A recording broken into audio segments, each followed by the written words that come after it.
दोस्तों, आप सभी का स्वागत है आप सभी के परिवार में। मैं हूं रवि चौधरी और आप सभी मेरे साथ पढ़ रहे हैं फाउंडेशन रक्षक पेज। आप सभी जानते हैं हम लोगों ने जो हमारा प्रैक्टिस सेट जो कल पढ़ा था वो प्रैक्टिस सेट नंबर 47 था और प्रैक्टिस सेट नंबर 48 में मैं आप सभी का स्वागत करूंगा। मैं मान के चलूंगा कि जितने भी पार्थ से जुड़े जितने ऑफलाइन विद्यार्थी है वो सभी इन प्रैक्टिस सेट को देख रहे होंगे, नोट्स बनाए होंगे और आज की क्लास में आप सभी रिवीजन करके आए होंगे। तो चलिएगा जल्दी से शुरू करेंगे आज की क्लास का पहला प्रश्न। और कल वाली क्लास का जो होमवर्क दिया था आप लोगों ने बिल्कुल उस सवाल का सही जवाब दिया था। ये पैटर्न रहेगा, मैंने वही पैटर्न रखने का प्रयास किया। अगर आप लोगों के 10 से ज्यादा सवाल सही होते हैं तो ये आप मान के चलिएगा वहां से भारतीय सेना में अच्छा स्कोर जीएस वाले पोर्शन में आप सभी का बनने वाला है। देखिए पहला सवाल क्या देखने को मिलेगा। पहला सवाल है कि किश्तवाड़ राष्ट्रीय उद्यान कहां पर स्थित है। सो ये क्वेश्चन नंबर फर्स्ट है। ज्योग्राफी आप लोगों को मैं पढ़ा चुका हूं। क्या रहेगा इस सवाल का राइट आंसर। हमें देखने को मिलेगा कि जो किश्तवाड़ नेशनल पार्क है ये कहां पर देखने को मिलेगा। आप सभी जानते हैं कि जम्मू कश्मीर में। ये कहां पर देखने को मिलेगा, जम्मू एंड कश्मीर में हम लोगों को यहां पर देखने को मिलेगा। सो इसका क्या नाम हो जाएगा। सो इसका नाम होगा किश्तवाड़। क्या नाम हो जाएगा, किश्तवाड़ जो है राष्ट्रीय उद्यान हम लोगों को यहाँ पर देखने को मिलेगा। किश्तवाड़ राष्ट्रीय उद्यान हमें जम्मू एंड कश्मीर में देखने को मिलेगा। अगर राजस्थान की बात करेगा मुख्य रूप से आप लोगों को याद होना चाहिएगा केवला देवी राष्ट्रीय उद्यान। कौन सा हो जाएगा, केवला देवी राष्ट्रीय उद्यान आप लोगों को यहाँ पर देखने को मिलेगा। और वहीं पर हम लोग गुजरात की बात करेंगे तो हमें गिर राष्ट्रीय उद्यान, कौन सा, गिर राष्ट्रीय उद्यान हमें यहाँ पर देखने को मिलेगा। अब हम लोग आप सभी जानते हैं अगर आप लोगों ने ज्योग्राफी पढ़ा होगा सो वाइल्ड लाइफ सेंचुरी और नेशनल पार्क से आप लोगों को एक न एक प्रश्न जरूर मुझे ऐसा लगता है देखने को मिलेगा। इसलिए मैंने प्रयास किया है कि यहाँ पर मैंने रखे। मैं कुछ नेशनल पार्क के बारे में आप लोगों को जानकारी दूंगा। यदि आप लोगों से सवाल पूछ लिया जाएगा हेमिस राष्ट्रीय उद्यान, कौन सा, हेमिस राष्ट्रीय उद्यान, ये सब अगर आप नोट कर सकते हैं तो बहुत बढ़िया है क्योंकि मोस्ट आईएमपी ही मैं आप सभी के सामने यहाँ पर शो कर रहा हूं। अगर आपको डिटेल में पढ़ना है तो अगर आपको ऑफलाइन आ सकते हो तो वहां पर आप सभी का स्वागत है। यहाँ पर मोस्ट इंपॉर्टेंट चीजें मैं आप लोगों को जो लिखा सकता हूँ क्योंकि समय बहुत कम है। राष्ट्रीय उद्यान कहाँ, हेमिस राष्ट्रीय उद्यान कहाँ पर देखने को मिलेगा, जो आप हो जाएगा लद्दाख में देखने को मिलेगा। अगर इसके बाद में पूछ लेगा सुल्तानपुर, कौन सा पूछ लेगा, सुल्तानपुर, यहाँ पर सुल्तानपुर राष्ट्रीय उद्यान कहाँ पर देखने को मिलेगा तो आप सभी जानेंगे यह हम लोगों को हरियाणा कहाँ पर देखने को मिलेगा, हरियाणा में देखने को मिलेगा। और फिर यदि यदि इसके पास में सवाल पूछ लिया कि हिमालय राष्ट्रीय उद्यान, हिमालय राष्ट्रीय उद्यान कहां पर देखने को मिलेगा तो जवाब हो जाएगा हिमाचल प्रदेश में। कहां पर देखने को मिलेगा, हिमाचल प्रदेश में हम लोगों को क्या देखने को मिलेगा, हिमालय राष्ट्रीय उद्यान देखने को मिलेगा। यदि एग्जामिनर ने यहां पर पूछ लिया आप लोगों से कि बताइएगा कि फूलों की घाटी, अगर पूछ लिया फूलों की घाटी राष्ट्रीय उद्यान कहां पर देखने को मिलेगा तो जवाब क्या हो जाएगा, तो यहां पर जवाब देखने को मिलेगा उत्तराखंड। क्या देखने को मिलेगा, उत्तराखंड यहां पर देखने को मिलेगा। अगर पूछ लिया कि जिम कॉर्बेट नेशनल पार्क या जिम कॉर्बेट जो है राष्ट्रीय उद्यान कहां पर देखने को मिलेगा, सवाल पूछा है जिम कॉर्बेट राष्ट्रीय उद्यान कहां पर देखने को मिलेगा तो ये भी हमें उत्तराखंड में ही देखने को मिलेगा। कहां पर, उत्तराखंड में देखने को मिलेगा। थोड़ा सा नीचे आएंगे, अगर पूछ लेगा दुधुआ राष्ट्रीय उद्यान, अगर पूछ लिया दुधुआ राष्ट्रीय उद्यान कहां पर देखने को मिलेगा तो जवाब हो जाएगा उत्तर प्रदेश। कहां पर देखने को मिलेगा आप लोगों को, उत्तर प्रदेश में यहां पर देखने को मिलेगा। यदि आप लोगों से सवाल पूछ लिया वाल्मीकि राष्ट्रीय उद्यान, अगर सवाल पूछ लिया वाल्मीकि राष्ट्रीय उद्यान अगर आप लोगों को कहां पर देखने को मिलेगा तो जवाब हो जाएगा बिहार राज्य में। कहां पर देखने को मिलेगा, बिहार राज्य में। और यदि आप लोगों से पूछ लिया गुरु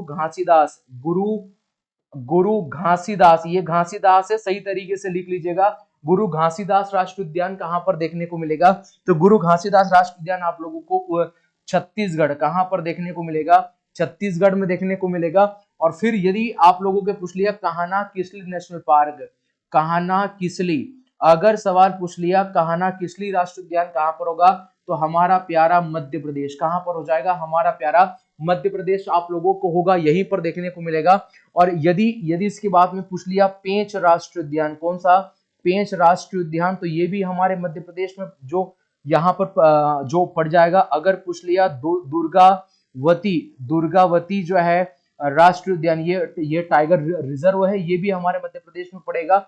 अगर सवाल पूछ लिया अभी मैंने जैसा आप लोगों को लिखाया था केवला देवी राष्ट्रीय उद्यान, तो ये केवला देवी राष्ट्रीय उद्यान भी कहां पर देखने को मिलेगा? सो जवाब हो जाएगा केवला देवी राष्ट्रीय उद्यान कहां पर देखने को मिलेगा? तो जवाब हो जाएगा ये भी हम लोगों को राजस्थान में देखने को मिलेगा। और वहीं पर अगर गिर राष्ट्रीय उद्यान देखने को मिल जाएगा, ये हम लोगों को गुजरात में देखने को मिलेगा। कहां पर देखने को मिलेगा? गुजरात में देखने को मिलेगा। ये आप लोगों को यहां पर याद होना चाहिएगा। और यदि आप लोगों से सवाल पूछ लिया कि मानस राष्ट्रीय उद्यान, मानस और ओरंग राष्ट्रीय उद्यान, ये दोनों राष्ट्रीय उद्यान हम लोगों को आसाम में कहां पर देखने को मिलेंगे? आसाम में देखने को मिलेंगे। अगर इसके साथ अगर उन लोगों ने जो सवाल पूछ लिया कि केबुल लाम जाओ,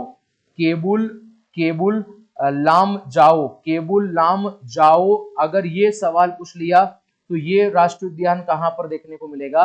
तो जवाब हो जाएगा मणिपुर में। कहां पर देखने को मिलेगा? मणिपुर में। तो मैं आशा करूंगा आप लोगों को सारी बातें यहां पर याद होगी। ये सारे मैंने नेशनल पार्क आप लोगों को लिखाए। अगर सबसे बड़ा राष्ट्रीय उद्यान तो हेमिस राष्ट्रीय उद्यान सबसे बड़ा भारत का राष्ट्रीय उद्यान है।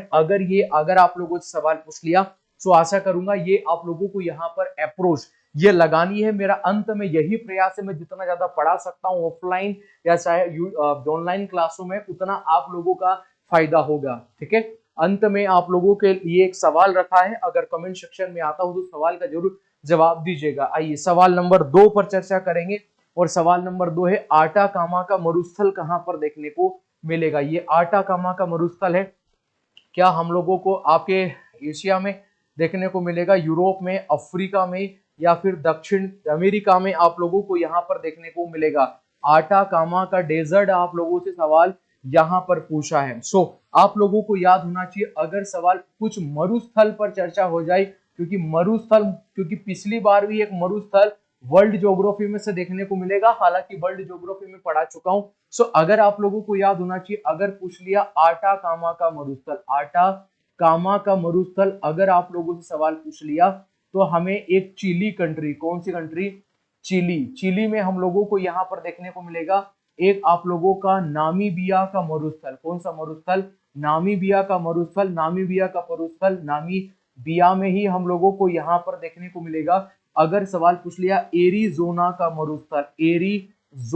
मरुस्थल, याद होना चाहिएगा, मैं पूरा नहीं लिख रहा हूं, एरिजोना ही लिख रहा हूं। तो ये कहां पर पड़ेगा? ये हमें अमेरिका में देखने को मिलेगा। कहां पर? अमेरिका में देखने को मिलेगा। अगर पूछ लिया सहारा मरुस्थल, आप सभी जानते हैं सबसे बड़ा मरुस्थल है सहारा मरुस्थल, ये हम लोगों को अफ्रीका में, ये कहां पर देखने को मिलेगा?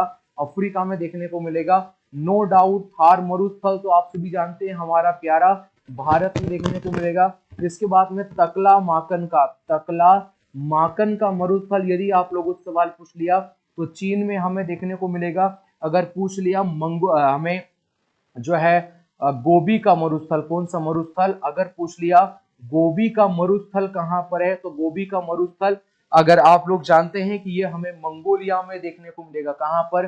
मंगोलिया में हम लोगों को यहाँ पर मरुस्थल देखने को मिलेगा। तो आशा करूंगा आप लोगों को ये सारी बातें याद होगी। मंगोलिया का एशिया महाद्वीप का सबसे बड़ा है, एशिया का सबसे जो बड़ा मरुस्थल है वो यही देखने को मिलेगा। और सहारा जो मरुस्थल है ये विश्व का सबसे बड़ा मरुस्थल है, ये विश्व का जो है सबसे बड़ा मरुस्थल, विश्व का सबसे जो बड़ा मरुस्थल है, ये आप लोगों को यहाँ पर देखने को मिलेगा। ये सारी बातें हो जाएगा। ऑप्शन नंबर डी पर बढ़ेंगे जो कि हमारे सवाल का बिल्कुल राइट आंसर होगा। पहले सवाल का आंसर मैंने दिया था, नहीं दिया? सो जम्मू कश्मीर मैंने आप लोगों को बता दिया था। सो सेकंड क्वेश्चन का आंसर यहाँ पर देखने को मिलेगा। क्वेश्चन नंबर 3 पर हम लोग जाएंगे और क्वेश्चन नंबर 3 हमें देखने को मिलेगा राष्ट्रीय बालिका दिवस किस हम लोग सेलिब्रेट करते हैं। तो आप लोगों को याद होगा कि हम लोग जो है 4 जनवरी से हम लोग शुरू करते हैं। 4 जनवरी को आप सभी जानते हैं कि लुई ब्रेल दिवस के रूप में हम लोग सेलिब्रेट करते हैं। आप लोगों को याद होगा 9 जनवरी को आप सभी जानेंगे हम लोग प्रवासी भारतीय दिवस, कल ही पढ़ा था हम लोगों ने, प्रवासी भारतीय दिवस जो है हम लोग यहाँ पर सेलिब्रेट करते हैं। फिर इसके बाद में 12 जनवरी आप सभी जानेंगे हम लोग 12 जनवरी को युवा दिवस के रूप में सेलिब्रेट करते हैं। युवा दिवस के रूप में स्वामी विवेकानंद जी के जन्म के उपलक्ष्य में मनाते हैं। 15 जनवरी आप लोग याद होगा, 15 जनवरी के दिन हम लोग थल सेना दिवस मनाते हैं। थल सेना जो है दिवस हम लोग यहाँ पर मनाते हैं, आप लोगों को याद होगा। इसके बाद अगर हम लोग जाएंगे 23 जनवरी, 23 जनवरी आप लोगों को याद होगा, 23 जनवरी को क्या मनाते हैं हम लोग, शहादत दिवस। शहादत दिवस हम लोग जो यहाँ पर दिवस मनाते हैं क्योंकि यहाँ पर सुभाष चंद्र बोस के जन्म के उपलक्ष्य में, सुभाष चंद्र बोस के उपलक्ष्य में मनाते हैं। और 24 जनवरी ये वो तारीख आएगी 24 जनवरी, जिस दिन 24 जनवरी को हम लोग जो है राष्ट्रीय बालिका दिवस यहाँ पर सेलिब्रेट करते हैं। राष्ट्रीय बालिका दिवस हम लोग यहाँ पर सेलिब्रेट करते हैं। फिर इसके बाद में 25 जनवरी, और 25 जनवरी के उपलक्ष्य में हम लोग क्या सेलिब्रेट करते हैं, आप सभी जानते हैं 25 जनवरी को हम लोग जो है भारत में राष्ट्रीय मतदाता दिवस मनाते हैं। राष्ट्रीय मतदाता दिवस हम लोग यहाँ पर सेलिब्रेट करते हैं। और आप सभी को याद होगा कि 26 जनवरी के दिन क्या सेलिब्रेट करते हैं। सो आप लोगों को याद होगा 26 जनवरी के दिन हम लोग जो है हमारा गणतंत्र दिवस हम लोग यहाँ पर सेलिब्रेट करते हैं। इसके बाद आप सभी जानेंगे कि 30 जनवरी भी हमें यहाँ पर देखने को मिलेगी, और 30 जनवरी को हम लोग जो है शहीद दिवस के रूप में यहाँ पर सेलिब्रेट करते हैं। तो मैं आशा करूंगा आप लोगों को सभी याद होगा। ऑप्शन नंबर सी हमारे सवाल का बिल्कुल राइट आंसर यहाँ पर देखने को मिलेगा। आइए सवाल नंबर 4 पर मुझे लगता है बहुत ज्यादा कंटेंट हो रहा है। बागरूम्बा किस राज्य का प्रमुख लोक नृत्य है। सो यहाँ पर लोक नृत्य अगर आप लोगों से सवाल पूछ लिया गया है सो ये आसाम का होगा। कहाँ का हो जाएगा, आसाम का देखने को मिलेगा। देखिएगा अगर आप लोगों को याद होगा कि एक प्रकार का झुमुरा, कौन सा हो जाएगा, झुमुरा हो जाएगा। झुमुरा के बाद में कली गोपाल, यहाँ पर लिखाया था मैंने पहले भी, कली गोपाल, और कली गोपाल के बाद में जो है बिहू, कौन सा हो जाएगा, बिहू हो जाएगा। इसके बाद में कली गोपाल के बाद में खेल गोपाल, कौन सा हो जाएगा, खेल गोपाल जो है मैंने आप लोगों को लिखाया था। झुमुरा, कली गोपाल, बिहू, खेल गोपाल और अंकिया नाट, कौन सा लिखाया था, अंकिया नाट आप लोगों को मैंने लिखाया था। अंकिया नाट आप लोगों को याद होगा। ये सारे ही कहाँ के हैं, ये सारे ही आसाम के देखने को मिलेंगे। कहाँ के, आसाम के देखने को मिलेंगे। सो एक राइट अप्रोच के साथ बढ़ेंगे। ऑप्शन नंबर बी, मैं जितना भी कंटेंट लिखा रहा हूं मैं ऑफलाइन इससे कितना ही गुना हर टॉपिक मैंने जो पढ़ाया है मॉर्निंग वाली बेस में आफ्टरनून वाली बेस को चल रही है। सो आफ्टरनून वाले भी बच्चे भी देख रहे हैं तो मैंने आप लोगों को कहा था कि क्लासेस देखो, बहुत ज्यादा फायदा होगा। ये मैं सारी चीजें पढ़ाऊंगा, आप लोग धीरे धीरे पढ़ते जाइए। इससे क्या होगा, जब चीजें हम लोग सही समय पर पढ़ेंगे तो वो आप लोगों को याद हो जाएगी, कुछ तो आपको पहले से याद रहेगी। सो इस क्लास का फायदा होगा। सवाल नंबर हम लोग 4 पर बढ़ेंगे, और सवाल नंबर 4 जो हमें देखने को मिलेगा, वर्तमान में भारतीय राज्य उत्तर प्रदेश के राज्यपाल कौन है। आप सभी जानेंगे आनंदीबेन पटेल। आनंदीबेन पटेल जो है वर्तमान में हमें यूपी की यहाँ पर क्या देखने को मिलेगी, यूपी की हमें जो है राज्यपाल यहाँ पर हमें देखने को मिलती है। आइए सवाल नंबर 6 पर चर्चा करेंगे, और सवाल नंबर 6 हमें देखने को मिलेगा, निम्नलिखित में से जीवन के अंत में किसने जैन धर्म को स्वीकार कर लिया था। आप सभी जानेंगे अंत में चंद्रगुप्त मौर्य ने, किसने, चंद्रगुप्त मौर्य ने। आप सभी जानते हैं श्रवण बेलगांव आप सभी जानेंगे कर्नाटक में। ये कहां पर पड़ेगा, कर्नाटक में। यहाँ पर जो अपने प्राण त्याग दिए थे एक जैन यहाँ पर आचार्य हुआ करते थे जिनका नाम था भद्रभाऊ। याद होना चाहिएगा। आप लोगों को नर्सिंग टेक्निकल वाले थोड़ा सा अप्रोच ज्यादा पूछ लेगा। भद्रबाहु जो है ये यहाँ पर आप लोगों को याद होना चाहिएगा। इनसे इन्होंने ज्ञान प्राप्त किया था, दीक्षा वगैरह इसीलिए थी। और श्रवण बेलगांव कर्नाटक में चंद्रगुप्त जो चंद्रगुप्त मौर्य ने अपने प्राण यहाँ पर त्याग दिए थे। और जैन धर्म में प्राण त्यागने की एक विधि होती है जिसके हम लोग सल्लेखना विधि होती है। सल्लेखना विधि में जैन धर्म में जब जिसको पूर्ण ज्ञान की प्राप्ति हो जाती है जैन धर्म में, अक्सर उसके लिए एक शब्द का प्रयोग किया था, केवल्य। और यहाँ पर जो है जैन धर्म भी आप सभी जानते हैं प्रमुख रूप से दो भागों में बांट दिया गया। एक प्रकार का श्वेतांबर होगा और एक प्रकार का दिगंबर होगा। श्वेतांबर वो जो श्वेत वस्त्र धारण करते, श्वेतांबर ये चाहते हैं कि अगर हमें ज्ञान प्राप्त हो गया तो हम लोग इस ज्ञान को लोगों के बीच में लेके जाएं, हम लोग इस ज्ञान का वितरित करें। मोह माया को त्याग, वो लोग त्याग देते हैं लेकिन ज्ञान को नहीं त्यागते। वो जो श्वेतांबर की खासियत देखने को मिलती है। और जो दिगंबर समाज के लोग हैं आप सभी जानते हैं, उनका कहने का मतलब है अगर आप लोगों को ज्ञान की यानी केवल्य की पूर्ण रूप से प्राप्ति हो गई है तो आप इस संसार के मायाजाल को यहाँ पर छोड़ सकते हैं। सो यही संलेखना विधि जैन धर्म में यही सिखाती है। ठीक है, सो यहाँ पर स्वीकार कर लिया था। ऑप्शन नंबर बी पर जाऊंगा जो हमारे सवाल का बिल्कुल राइट आंसर यहाँ पर देखने को मिलेगा। आइए सवाल नंबर 7 पर जाएंगे और सवाल नंबर 7 जो हम लोगों को देखने को मिलेगा, भारत के नए संसद भवन का उद्घाटन किस वर्ष हुआ था? तो आप सभी जानेंगे 28 मई। आप लोगों को याद होगा 28 मई और 2000 जो है 2023 को ये यहाँ पर उद्घाटन नरेंद्र मोदी जी के द्वारा कर लिया गया था। तो ऑप्शन नंबर बी हमारे सवाल का बिल्कुल राइट आंसर मिलेगा। तो ये आप लोगों को याद रखना है, मुझे ऐसा लगता है इंपॉर्टेंट बन सकता है। और इसके वास्तुकार कौन है? विमल कुमार। कौन है? विमल कुमार है। विमल कुमार का नाम अगर आप लोग याद कर सकते हैं सो याद कर लीजिएगा, मोस्ट इंपॉर्टेंट यहाँ पर पढ़ सकता है, मुझे ऐसा लगता है जीएस वाले पोर्शन में। ठीक है, चलिए सवाल नंबर 8 पर बढ़ेंगे और सवाल नंबर 8, रोसकॉस्मोस किस देश की यहाँ पर अंतरिक्ष एजेंसी है? आप सभी जानेंगे। अगर पूछा है उसने रोस कॉस्मोर के बारे में पूछा है, आप सभी जानेंगे यह रूस की है। इसके बाद में सुपार्को क्या हो जाएगा? सुपार्को हो जाएगा।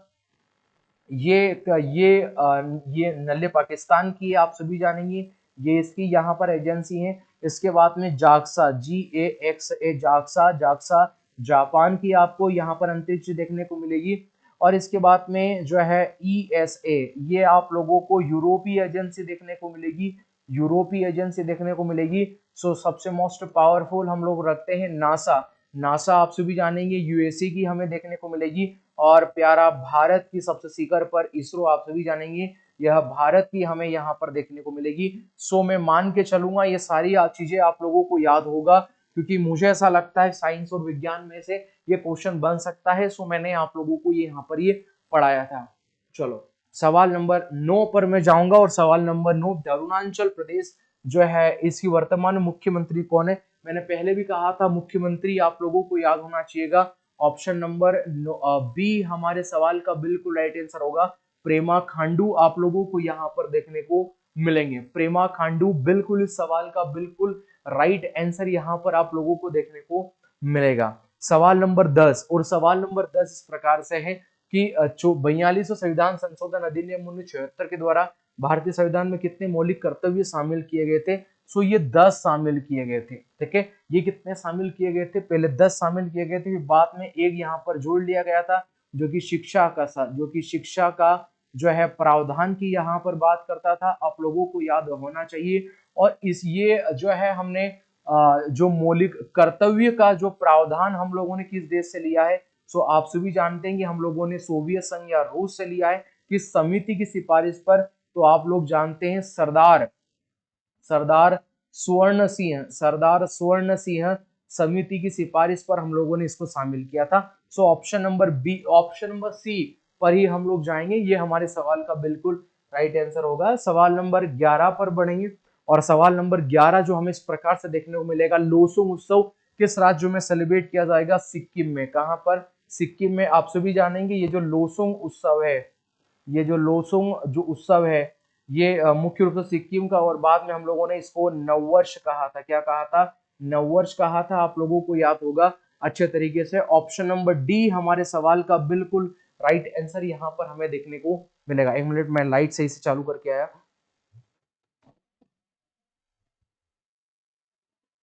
ओके चलो, सो ये 11 हो गया हमारा। आइए सवाल नंबर 12 पर बढ़ेंगे। हुमायूं का मकबरा कहाँ है? आप सभी जानेंगे कि बाबर भारत में आया, और बाबर आप सभी जानेंगे भारत में ये 1526 से लगाकर 30 तक रहा, और इसका मकबरा ये स्वयं काबुल में डिक्लेयर करता है। काबुल में इसका मकबरा होता है। इसके बाद में हुमायूं को जो कौन होगा, हुमायूं होगा। हुमायूं का समयकाल 1530 से लगाकर तो 40 तक रहा, बात बीच में गायब हुआ था। इसका मकबरा हमें दिल्ली में कहां पर देखने को मिलेगा, दिल्ली में इसका मकबरा देखने को मिलेगा। इसके बाद में आएगा अकबर, कौन आएगा, अकबर आएगा। आप सभी जानेंगे 1556 से लगाकर तो 1605 में हमें देखने को मिलेगा अकबर का समयकाल। और आप सभी जानेंगे कि अकबर, आप सभी जानेंगे कि यह जो है इसका मकबरा कहां पर है, तो सिकंदराबाद, कहां पर देखने को मिलेगा, सिकंदराबाद में हमें यूपी में जगह है, यहां पर देखने को मिलेगा। इसके बाद में जहांगीर बना था, सो आप सभी जानेंगे जहांगीर का मकबरा लाहौर में बनाता है, कहां पर बनाता है ये, लाहौर में। और इसके बाद में शाहजहां आया, कौन आया, शाहजहां। शाहजहां का मकबरा कहां पर आया, इसका मकबरा आगरा, कहां पर देखने को मिलेगा, आगरा में। और औरंगजेब कौन सा देखने को मिलेगा, औरंगजेब हमें देखने को मिलेगा। और आप सभी जानेंगे औरंगजेब का मकबरा कहां पर है, दौलताबाद, कहां पर हो जाएगा, दौलताबाद में यहाँ पर हो जाएगा। और इसके साथ में एक सूरी वंश का शेर शाह सूरी का मकबरा, शेर शाह सूरी का मकबरा आप लोग याद रख लीजिएगा। इसका मकबरा जो है हमें सासाराम, कहां पर देखने को मिलेगा, सासाराम हमें जो है यहाँ पर बिहार में हमें देखने को मिलेगा। तो ये सारे मकबरे हैं, मैंने आप लोगों को लिखा है। हुमायूं का मकबरा दिल्ली में यहाँ पर देखने को मिलेगा। मैंने मकबरे सारे लिखा दिए, अगर आते हैं तो इस बात पे, ठीक है। आइए सवाल नंबर 13 पर चर्चा करते हैं। और सवाल नंबर 13 हमें वर्ष 2024 में किसे लता मंगेशकर दीनानाथ पुरस्कार से सम्मानित किया गया था, तो ये अमिताभ बच्चन को 2024 का करंट अफेयर से था। ये इनको यहाँ पर दिया गया था। मैंने कहा था करंट अफेयर से एक सवाल बनेगा, वो आप लोगों को याद रखना है। अंत में जो सवाल आप लोगों के सामने जो रखा गया है, भारत का एकमात्र सक्रिय ज्वालामुखी है, आप सभी जानते हैं बेरन, कौन सा हो जाएगा, बेरन भारत का एकमात्र सक्रिय ज्वालामुखी हम लोगों को यहाँ पर देखने को मिलेगा। और ये अंत में एक क्वेश्चन आप लोगों के लिए ये सवाल है, निम्नलिखित में कौन सा अवसादी चट्टानों का एक आपका उदाहरण है, बलुआ पत्थर, स्लेट, ग्रेनाइट या फिर लिग्नाइट आप लोगों को देखने को मिलेगा। इस सवाल का आप लोगों को जवाब देना है। ये हम लोग जो है 1 मिनट भाई, 1 मिनट हो गया। सो आप सभी जानेंगे कि ये प्रैक्टिस सेट नंबर हमारा 47 48 था, 49 वाला कल होगा, आप सभी जानेंगे। मैंने बहुत अच्छा तरीके से जो मुझे एक्सप्लेनेशन करना था उन सभी सवालों को मैंने एक्सप्लेनेशन किया है। ऑफलाइन वाले सारे स्टूडेंट इस कंटेंट को लिखें, नोट्स बनाएं। हम लोग कल वाली क्लास में मिलेंगे प्रैक्टिस सेट नंबर 49 के साथ। आप सभी मेरे साथ जुड़े, इसलिए आप सभी का धन्यवाद।